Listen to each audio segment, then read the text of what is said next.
ॐ ॐ यो ब्रह्माणं विदधाति पूर्वं यो वै वेदांश्च प्रहिणोति तस्मै तं देवमात्मबुद्धिप्रकाशं मोक्षुर्वै शरणमहं प्रपद्ये।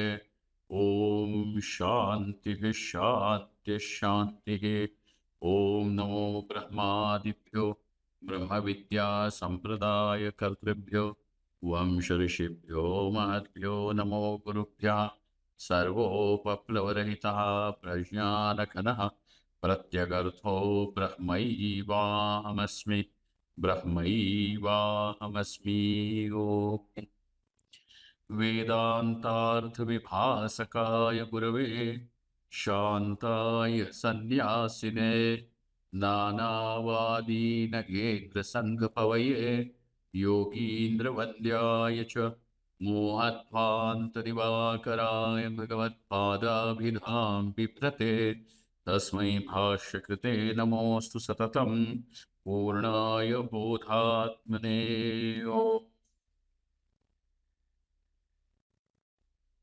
इस बात तक हम पहुंचे कि तत्वज्ञानी के लिए ये अवचित्त की शांति अपेक्षित है, क्योंकि तत्वज्ञानी भी अनेकों प्रकार के हैं।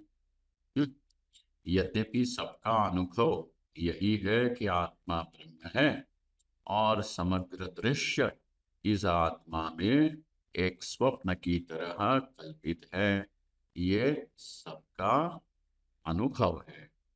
इसीलिए भले अनुभव वैसे हो, परंतु फिर भी चित्त की दशा समाधि के प्रभाव से जब शांत और शांततर होती जाती है, शांति तो तत्वज्ञानी को अपने ज्ञान के बल से है, परंतु फिर भी जब चित्त व्यापृत रहेगा, व्यापृत का अर्थ क्या है कि चित्त व्यापार करता रहेगा, तो चित्त के हर एक व्यापार के साथ अहंकार का उदय जरूर होगा।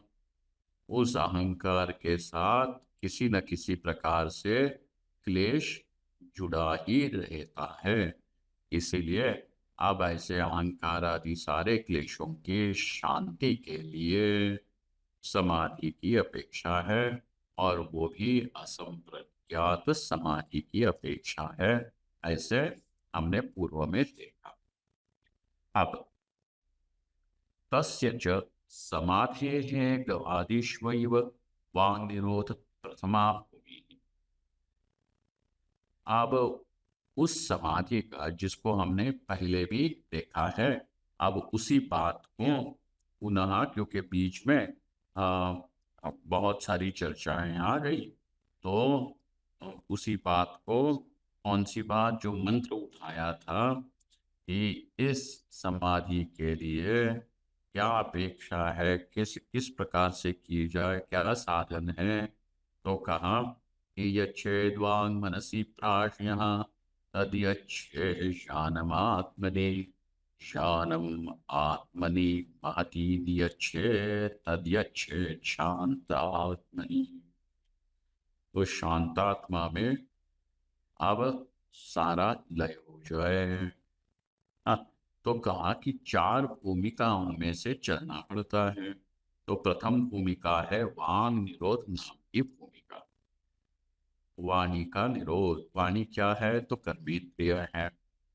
और उन्होंने उसमें भी कहा था वांग निरोध कैसा होता है, तो जो अनावश्यक बातें हैं वो छोड़ दे करना।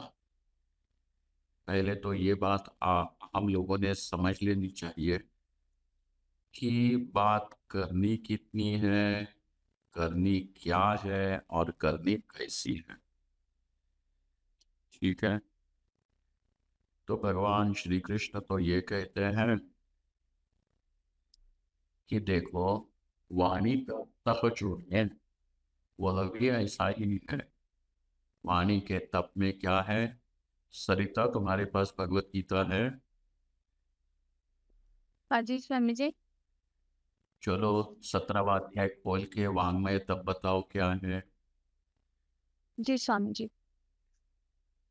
अ, अनुद्वेगकरं वाक्यं सत्यं प्रियहितं च यत् स्वाध्यायाभ्यसनं चैव। यस। अनुद्वेग कर्म वाक्यम, पहले तो यह है कि हमें ये सीखना पड़ेगा कि वाणी का तप कैसे किया जाता है। वाणी का तप अर्थात अपने वाक इंद्रिय के द्वारा कैसे तपस्या की जाती है। तो पहले समझना है अनुद्वेग कर्म वाक्य, हमारा वाक्य बोला गया चीज कैसी हो तो वो ना ही अपने भीतर क्षोभ उत्पन्न करे, ना ही दूसरे के भीतर क्षोभ उत्पन्न करे।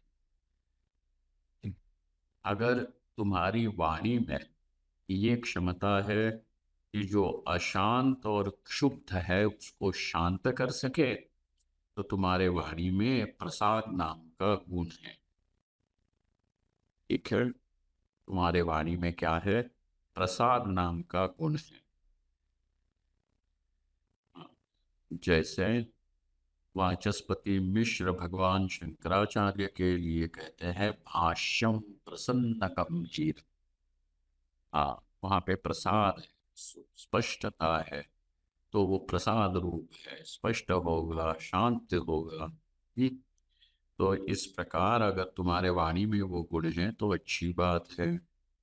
अच्छा जी, ये न भी हो तभी भी कम से कम इतनी सावधानी तो बरतनी चाहिए कि हम किसी को अपनी वाणी के द्वारा क्षुब्ध न करें। अनुद्वेगकरम वाक्यम सत्यम प्रिय हितंचयत, तो क्या है उसमें सत्य हो, वह सुनने वाले के कान में भी मधुर लगे। सुनने वाले को भले सब, कई बार लोग कहते हैं सत्य कड़वा होता है, परंतु तुम उसी सत्य को इस प्रकार से बताओ कि सुनने वाले को वह अच्छा लगे और वह सत्य सामने वाले का हितकर भी तो हो ना। तो इस प्रकार वाणी का तप करें। तो यहाँ पे केवल वहां तक रुकना नहीं है। तो वाणी जो है वो समग्र लौकिक व्यवहार का भी त्याग करे। मतलब पहले तो अनावश्यक व्यवहार का त्याग करे, फिर आपको पता चलेगा कि आवश्यक व्यवहार तो बहुत ही न्यून है। अनावश्यक हम बोलते तो बहुत रहते हैं, हर जगह पार्टिसिपेशन चाहिए, है ना। कौन? तो देखो,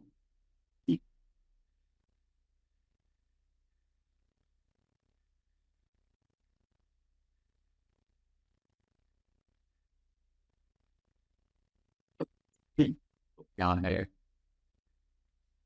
कि शास्त्रीय और लौकिक इन दोनों के व्यापार का त्याग होगा। तो आप शास्त्रीय व्यापार के त्याग की बात यहाँ पे पहले मत सोचिए, क्योंकि वाङ्मय तप में उन्होंने क्या कहा? अनुद्वेगकरं वाक्यं सत्यं प्रियहितं स्वाध्यायाभ्यसनं चैव वाङ्मयं तप उच्यते।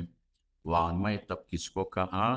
तो पहले तो वो जो पहली बातें बता दी वो, और उसी के साथ आ जाता है क्या? ये स्वाध्याय जप करना, अब फिर वेद का पाठ करना, ये सारा वाग्मय तप है। अरे भाई, पहले हम लौकिक वाग व्यापार से निवृत्त हो। इससे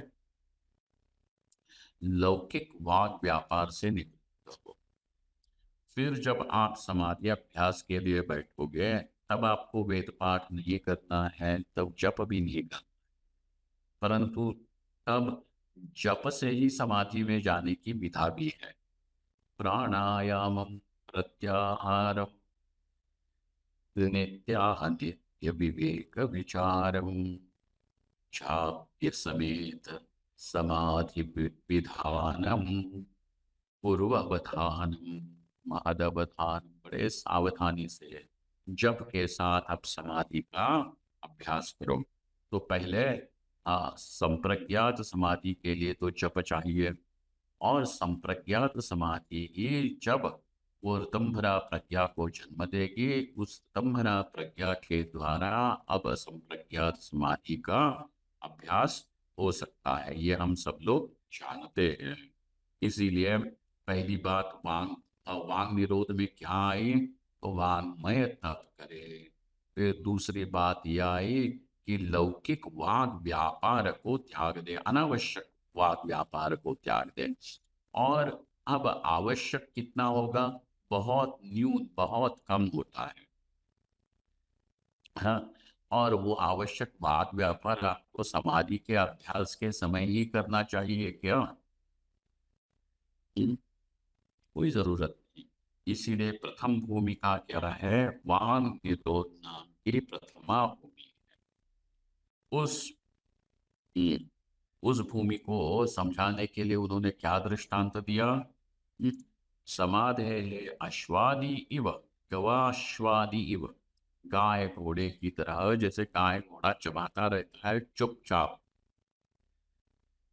कोई बोलता नहीं है। नहीं, नमक ज्यादा हो गया, ये हो गया, ये अच्छा नहीं है, कुछ नहीं बोलता, चुपचाप रहता है। वैसे ही गवाश्वादि इव वांग निरोध प्रथमा भूमि। द्वितीय भूमि कैसी है?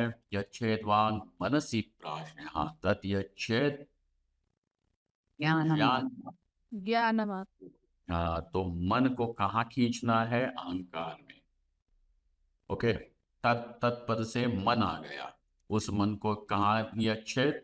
ज्ञानमात्मनि, ज्ञानात् ज्ञान ज्ञानमात्मनि ज्ञानात्मा में खींचना है।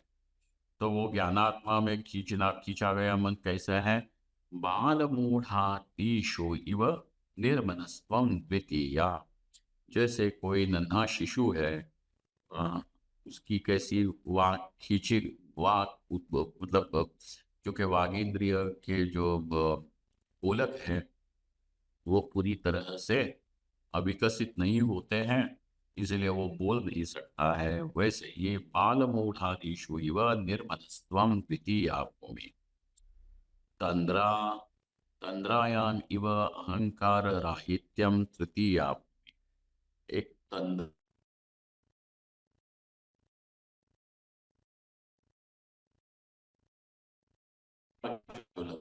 इव अहंकार, आपने देखा होगा, केवल तंद्रा मतलब कहीं कभी नेचुरली भी लगती है, और कभी कभी ये जो तम्बाकू लगा के बैठते हैं ना लोग, बार भरते हैं बार, ये भर के बैठते हैं, और जब बैठते हैं तो कई बार ऐसे चुप ही हो जाते हैं। तो वो तंद्रा की भूमि है, और तंद्रा में क्या होता है? अहंकार राहित्य है। तंद्रायामिव अहंकार राहित्यम तृतीया, सुषुप्तव इव महत्तत्व राहित्यम चतुर्थी। और सुषुप्ति में तो सामान्य अहंकार भी नहीं है, और ये सामान्य अहंकार ही महत्तत्व है। तो इस अहंकार को, जो विशेष अहंकार है, उसको कहाँ ले कर दिया? सामान्य अहंकार में। और सामान्य अहंकार का भी राहित्य सुषुप्ति के जैसा है, परंतु सुषुप्ति नहीं है, ये हमने पहले वाले डिस्कशन से, चर्चा में ये बात आ चुकी है। तदेतत् भूमि चतुष्टयम् अभिप्रेत्य शनैः शनैः उपरमेत् इति उक्तम्।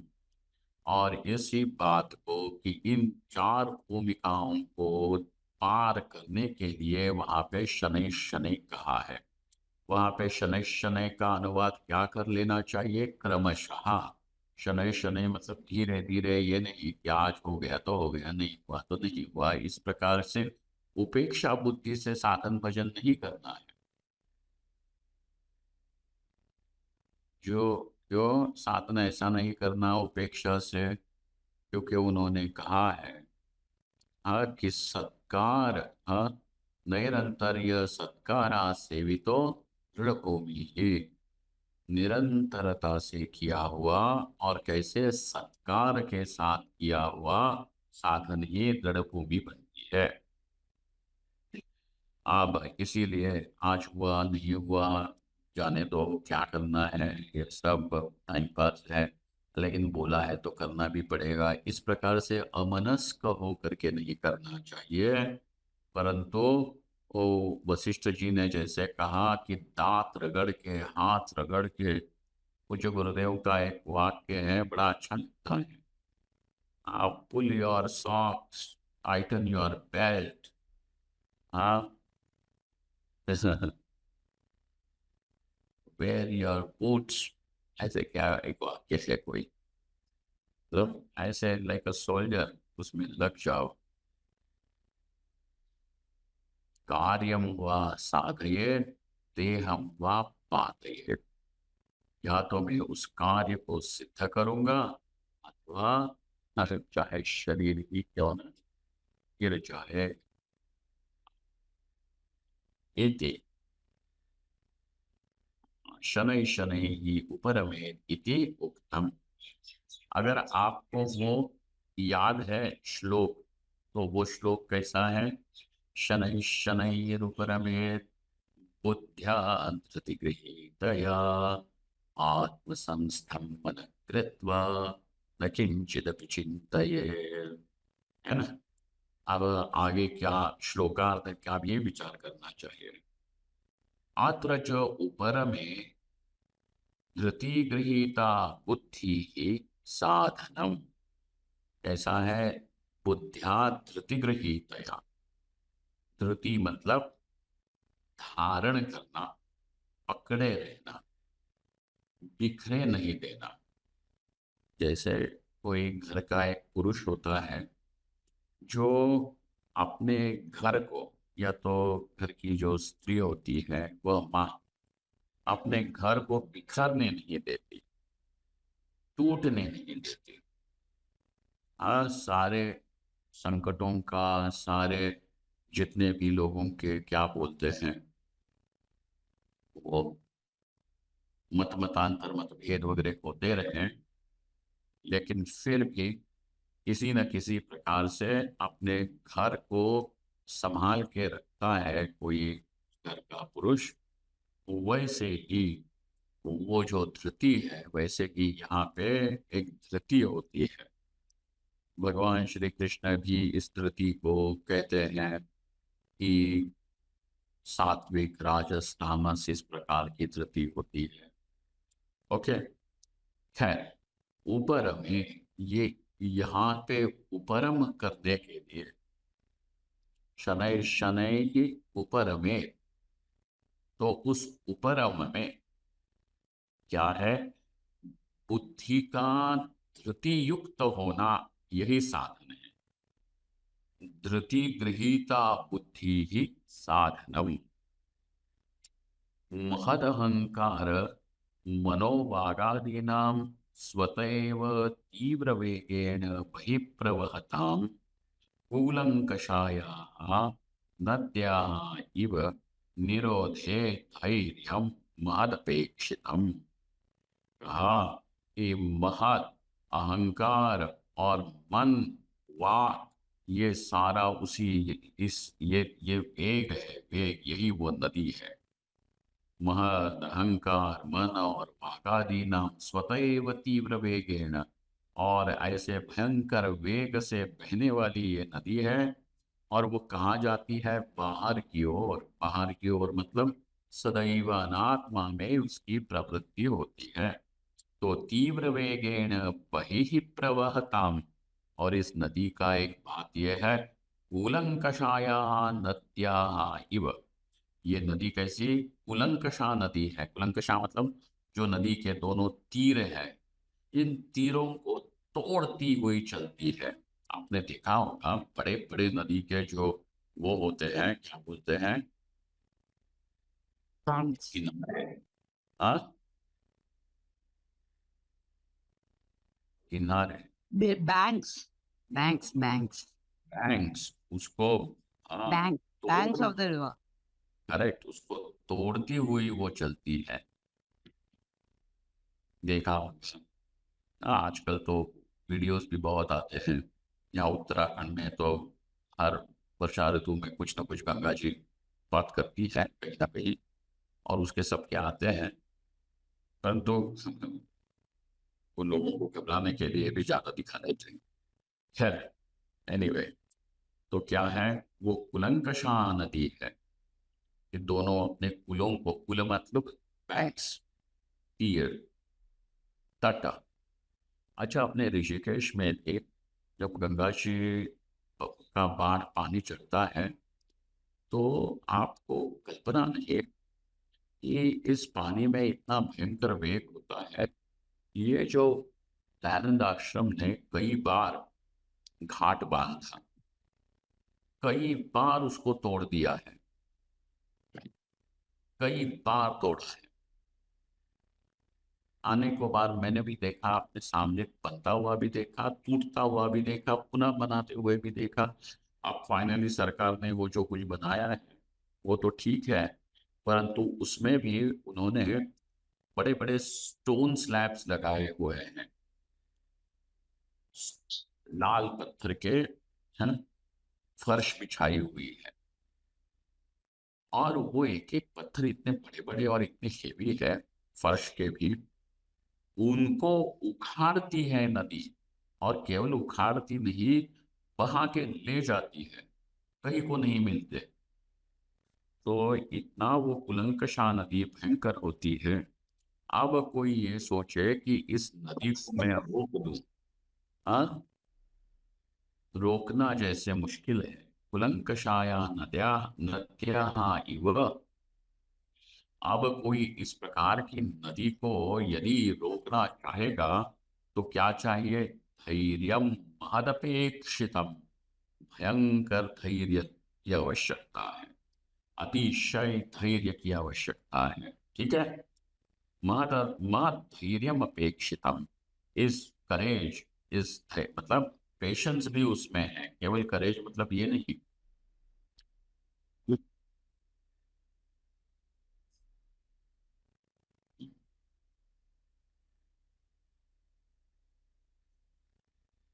कि तलवार लेकर के खड़े हो गए शेर की गुफा के सामने, आजा आजा तेरे से दो हाथ करता हूँ, ये वाला करेज नहीं चाहिए, ये मूर्खता है। तो वो नहीं। तो कुलंकषायाः नद्याः इव निरोधे धैर्यं महदपेक्षितम्।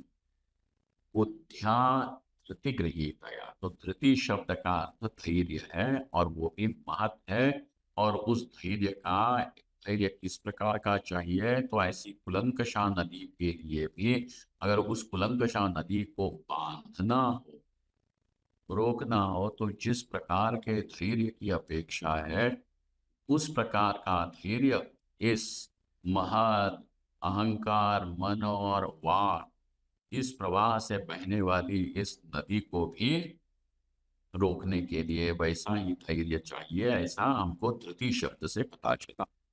परंतु बुद्ध्या धृति गृहीतया, इसमें वो धृति होगी बुद्धि में। ऐसी बुद्धि की जो धृति युक्त बुद्धि हो। अच्छा जी, तो बुद्धि शब्द से यहाँ पे क्या समझना चाहिए? बुद्धि ही विवेक। बुद्धि का अर्थ क्या है यहाँ पे? विवेक, विवेक। तो ये विवेक कैसा है?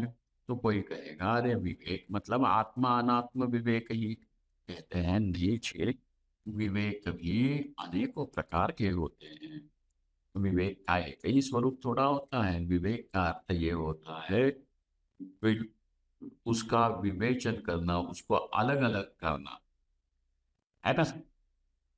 पृथक करने, विचर पृथक करने से बना है। तो वो विवेक क्या करता है? देखो, पूर्व भूमि चितावा नभा इति परीक्ष्य जितायाम उत्तर भूमि उपक्रम्य अजितायां तु सैव पुनः व्यसनीया इति तथा तथा विविच्या। क्या विवेक विवेक करना है कि भाई पूर्व भूमि हमारी जीती हुई है अथवा नहीं जीती हुई है। हाँ, तुम मन को धरने चलते हो, मन का निरोध करने के लिए जा रहे हो, लेकिन वाक भूमि तुम्हारी जीती हुई है कि नहीं। लौकिक और शास्त्रीय का वाग व्यापार का त्याग हुआ है कि नहीं हुआ है। हम्म, या तो बोलने की उर्मी उठ ही रही है, मैं इसको सुना दो, मैं इसको बोलूं, मैं इसको कहूँ, इस प्रकार की उर्मी उठ रही है क्या। तो फिर हाँ, वाग विरोध नहीं हुआ है। कई बार हम लोग पूजा इत्यादि में बैठे होते हैं या तो पाठ कर रहे होते हैं, आ जाते हैं ना लोग, तो फिर हम "हम्म, हम्म, हम्म, हम्म, चाय वाय पी ली"। अरे भाई, अब वो चाय पीनी है कि नहीं पीनी है, उसको पीनी होगी तो जाके पिएगा। आज तक उसने 40 साल की जो जिंदगी निकाली है, वो तुम्हारे चाय पियो, खाना पी खाओ और पानी पियो कहने पे उसने निकाली है क्या। लेकिन यहाँ पे हमको तो बोलना ही है। तो ये वांग निरोध भूमि नहीं हुई है। आपको समझ में आ रहा है ना। ये शास्त्रीय वाग व्यापार किस लिए है कि लौकिक वाग व्यापार को त्यागने के लिए हो गया है ना। जब करते हो तो दूसरा बोलना नहीं है, पूजा कर रहे हो, स्तोत्र पाठ कर रहे हो, तो किसी को डांटना नहीं है, बोलना नहीं है, लौकिक बातें नहीं करनी चाहिए, है ना। आप लोगों ने वो लघु वासुदेव मनोरम में सुना कि नहीं, याद है किसी को। मिश्र कर्म इत्यादि बता रहे थे, तब ये बात आई थी, किसी को याद है। सरिता, याद है क्या। थोड़ा था।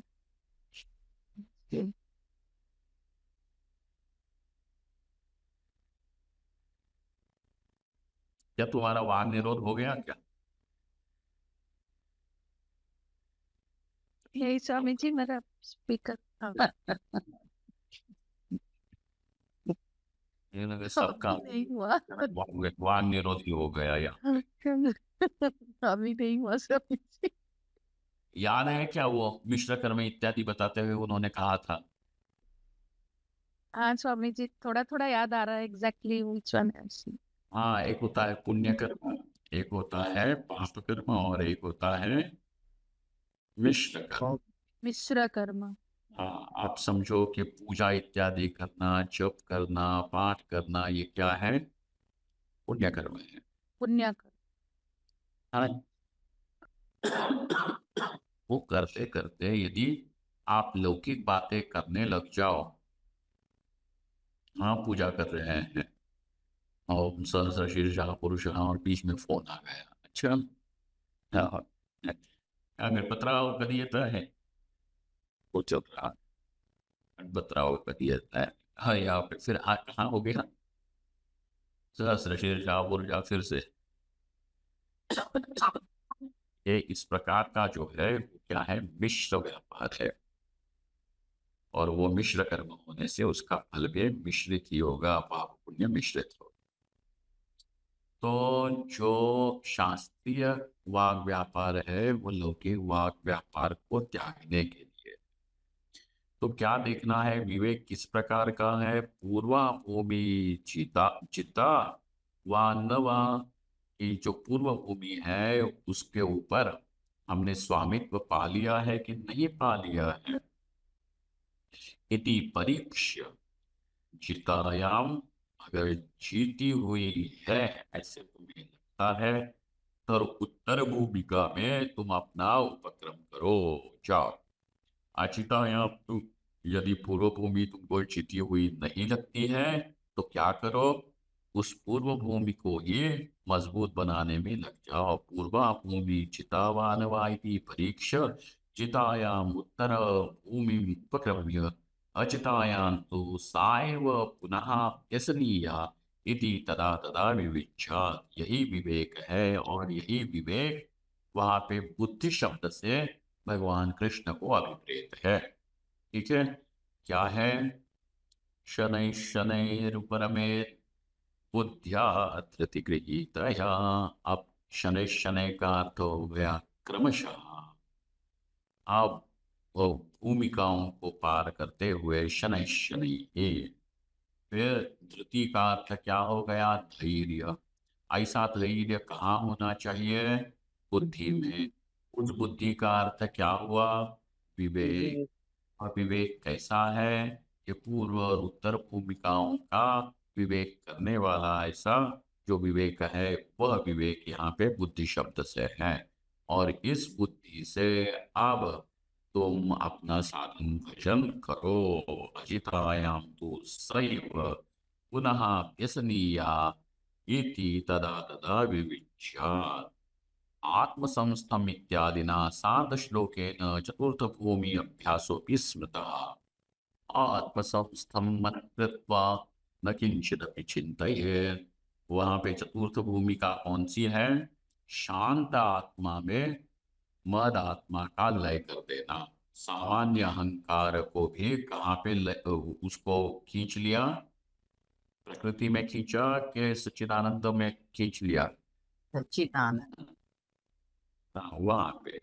तो वहां पे उन्होंने कहा, उस चतुर्थ भूमिका की बात यहाँ पे भगवान श्री कृष्ण श्लोक उत्तर श्लोकार्ध से, एक श्लोकार्ध ऊपर का हो गया, नीचे का। तो नीचे के श्लोकार्थ से क्या कहा? आत्मसंस्थम मन कृत्वा न किंचिदपि चिंतयेत्। अर्थात अब इस श्लोकार्थेन चतुर्थ भूमि भूम्याभ्यासोपि स्मृतः। वहां पे भी चतुर्थ भूमिका का जो अभ्यास है वही भगवान हमको स्मरण करा रहे हैं। गौड़पादाचार्य आहो। भगवान गौड़पाद भी इस प्रकार से बोलते हैं। अच्छा, ठीक है, यहीं पे शम। ओम पूर्णमदः पूर्णमिदं पूर्णात् पूर्णमुदच्यते पूर्णस्य पूर्णमादाय पूर्णमेवावशिष्यते। ओम शांति शांति। शंकरं शंकराचार्यं केशवं बादरायणं सूत्रभाष्यकृतौ वन्दे भगवन्तौ पुनः पुनः। ईश्वरो गुरुरात्मीति मूर्तिभेदविभागिने व्योमवद्व्याप्तदेहाय दक्षिणामूर्तये नमः। ओम नमः पार्वतीपतये। हर हर Mahadev. Thank you all. Thank you.